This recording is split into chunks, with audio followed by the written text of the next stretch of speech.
We are not doctors. Nothing in this podcast should be taken as medical advice. Consult your physician before starting any workout routine. This is the Martial Heart Podcast.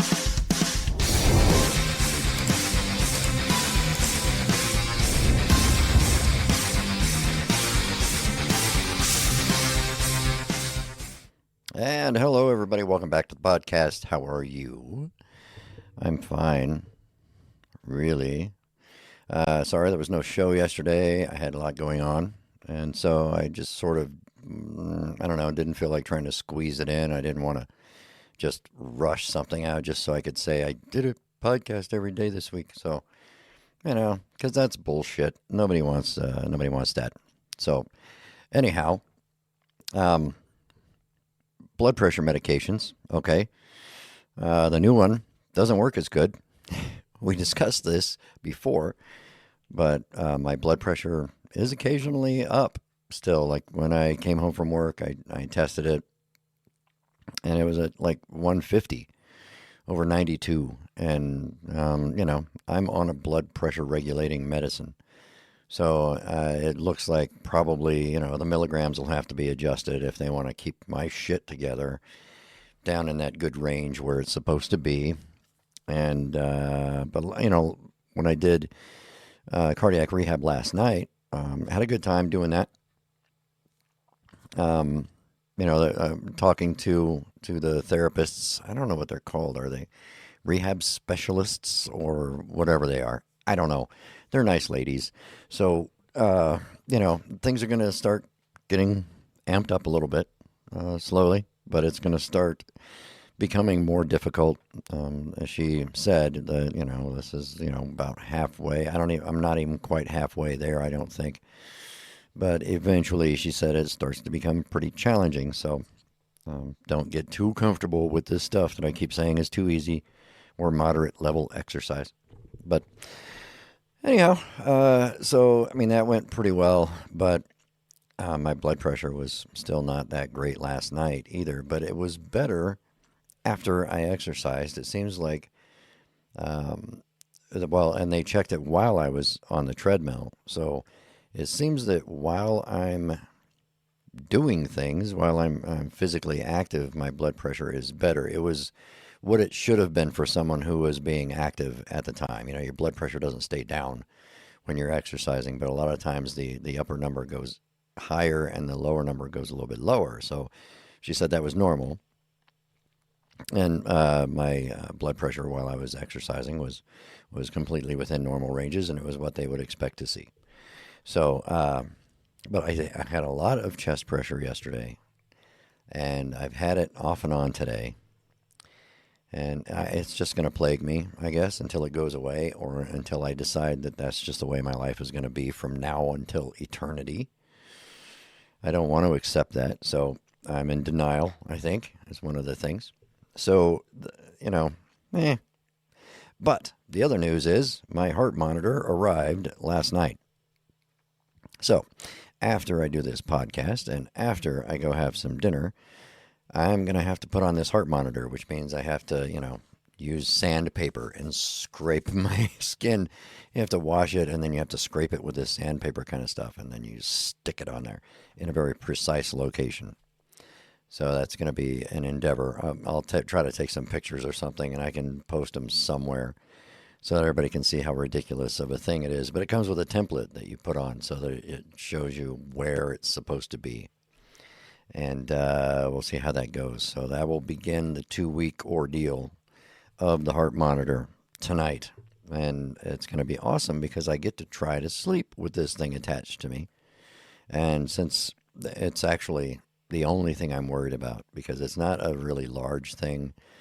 And, everybody already knows I'm dealing with this heart issue right now. So having some heart thing attached to me isn't a shocker to anybody. Everybody knows I'm going to have it.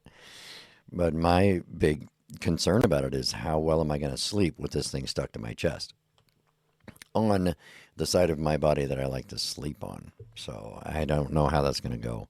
Hopefully it goes okay and I can, still get a decent night's sleep, or at least get my 5 hours that I normally get. So, I have to think positive. I have to remain positive, as the cardiologist at the hospital told me after my procedure was stay positive. So that's a thing. I guess that cures heart disease, staying positive. The power of positive thinking. That was a big thing back in the 70s and 80s, where it was when the whole think and grow rich thing kind of got legs and everybody started praying for wealth and other stupid fucking things like that. And anyway, yep. So we don't need to go down that road at the moment. Maybe later. So otherwise, I'm feeling okay. The blood pressure is still, like I said, going up a little bit now and then. And then I can feel, I didn't check my blood pressure 12 times today like I had been, because, the lady made me feel weird about it. So now I'm just checking it, 4 or 5 times a day. So I've cut back a little bit. And it was okay a couple of times, and the rest of the time it was a little bit elevated. And of course, my automated cuff tells me it's, hypertension stage 1 or hypertension stage 2 and all this other stuff. And then when I show the readings to the nurses, they're like, yeah, that's not so bad. So I don't know. And again, don't know if it's not so bad for someone in my situation or not so bad for just anybody. I think they're concerned if it stays there continuously. If it spikes up, once or twice a day, I don't think they're as concerned about it as if I took 10 readings today and they were all over this, threshold. I don't know. And again, I don't think anybody does. I think they're all just guessing. But, the heart monitor thing is going to be done. Hopefully, I don't know. I have this appointment with my family physician on Tuesday. And boy, am I going to have a lot of questions. I'm going to have to write them down because I'm going to have questions. I'm sure my wife is going to have questions. And I need to make sure that I get the answers that I want. So maybe I'll quit bitching so much about not having the answers that I want because nobody's talking to me. Nobody tells me nobody's definitely telling me what I want to hear, but they're also not telling me anything. Because you're on the assembly line. That's about how it goes. But hopefully I'll get some answers from him. He'll be able to look at all of the stuff, look at all the results of all the tests, and he can look at the images from the procedure before and after and during the procedure, which for some reason they don't put those things on the portal so I can see them. I wish they would, but I don't know why they don't. They put everything else on there. They put, hey, you had a heart attack, you had this, you have this, these are the medications you're on, and this is what your last blood work looked like. But they don't put any pictures on there. They'll put the documents that explain, like the scan, but like the echocardiogram they did, they'll put the document on there by the person who interpreted it and tell you what they saw and what it looked like. But it doesn't show you the actual picture. And I'm sure it's not a copyright or a trademark issue because it's me. It's my insides. I should be allowed to see them whenever I want without having to open myself up. So I don't know. It would be great, medical people, if you, morons could ever just do the things that we want you to do, and then we won't bitch and moan about healthcare as much. But I want pictures. I want my x-rays. I want my CT scans. I want my MRIs. I want them on my portal so I can see them. And I can show them to someone else. So I can show them to some other doctor if I think you're stupid and I don't believe you, whatever you're saying. But when I had the complete blockage in my femoral artery and they let me take pictures of the screen when they were showing it to me, that was kind of cool because I got to go around showing people and I was like, look at my artery. Because the contrast fluid, it just looked like it stopped, in the middle of my thigh and then started again, a couple of inches lower. So I was able to take that around and show it to people. I don't know if any of them wanted to see it, but they did because I was showing people. But I want to be able to show people also, this is the photograph of my heart, and this is where the stents are, and this is where they did angio. I need to be able to see those things. And I don't know if it's just a weird thing about me, but I need to know those things. Just like when they were doing the procedure, I needed to watch what they were doing. I needed to look at the screen. And when they did my peripheral arteries, a couple of years ago, they kept moving things around, and I kept craning my head around trying to get a view of the screen. And the doctor finally asked me, he was like, "Are you trying to see the screen?" And I'm like, "Yeah." And he's like, "You want to see it?" I'm like, "Yeah, why not?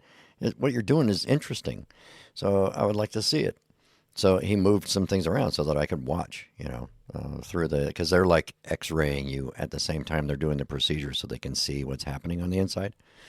And so, they put it so that they re-angled the TV screen so I could see what was going on too. And I like that. That's what I prefer. And it's years and years ago when I was 19 and I was involved in a training accident while I was in basic training in the United States Army at Fort McClellan, Alabama. Bravo Bulldog 795. I had, those of you who know me have probably seen it. I have a large scar on the inside of my left arm, and it was laid open. It was, an inch or so deep into my flesh, and it cut up a bunch of stuff, some tendons, some muscle, probably a few small veins. And when they were fixing it after they'd cleaned everything up and they were going to sew it all back together, they put like those blue sheet things as paper, like, I don't know, they look like puppy, pads that you put on the floor.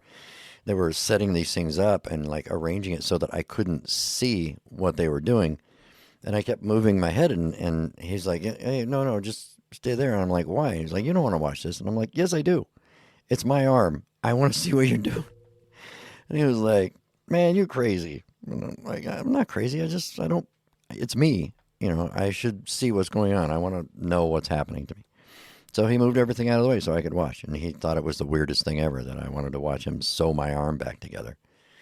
But he did. He did a pretty good job of it, too.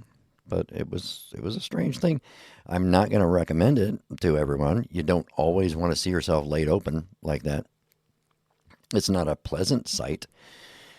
But if you're like me and you just like knowing what's going on with you, then it was a necessity for me. If I'm able to see it and you're not going to let me see it, then I don't, you and I are going to argue because I want to see it. And yeah, it's probably weird. But who said I wasn't weird? Nobody's ever said that, especially me. But that's about, the size of it today. I don't know. Sorry, I went off on that weird, I want to see myself sewn back together thing. But physically, I feel okay. Like, as far as my strength, and I don't feel the exhaustion coming and going anymore. And my muscle strength feels like it's coming back. I did some push-ups, and it felt pretty good. It felt okay. So I get to go back to doing some of those things, which will make me happy. And, if I can just get this stupid blood pressure thing and this chest pressure dealt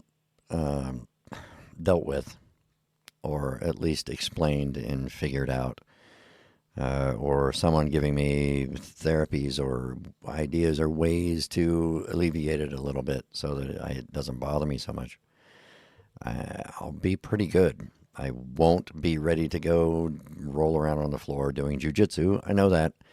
And the doctor's not going to let me do that yet. So, I'm not there. But those two issues are really the things that are holding me back right now and making me feel like I'm not ready to go do the, hard physical thing. And I think once we get those resolved, the world might be a brighter place for me anyway. So that's what we're looking at.